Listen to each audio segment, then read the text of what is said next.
तुम्हीच का? होय पण आपण कोण? तुमच्या जेवणाचा डब्बा घेऊन आलोय.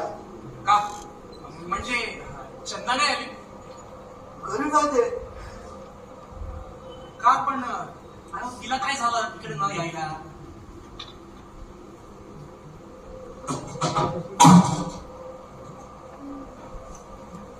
आणि का हो असं पायकडे का बघताय? आज सर्दी आहे का उलटे ते बघित होतो का? ते पायाचे भूत भूताचे पाय उलटे असतात ना म्हणून. का हो तुम्हाला मी भूत वाटलंय?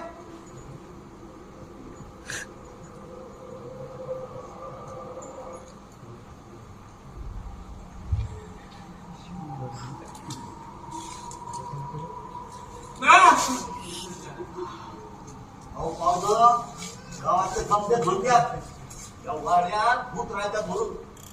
म्हणून तर मी आईकडे येणार नव्हतो.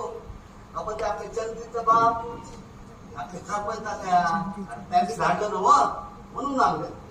अहो ते ठीक आहे पण चंदाला न यायला काय झालं? तिची तब्येत बघितलं ती ठीक आहे ना? हे माहित नाही बाप. डब्बा भरून देताना मुठू रडत होती ते. रडत होती पण का हो? अशी काय ते पोट फुगलाय पुढील लगीन करीन जात नाही ती. तुझा बाप तुला नुसतं बसतो किती माय तुमचा.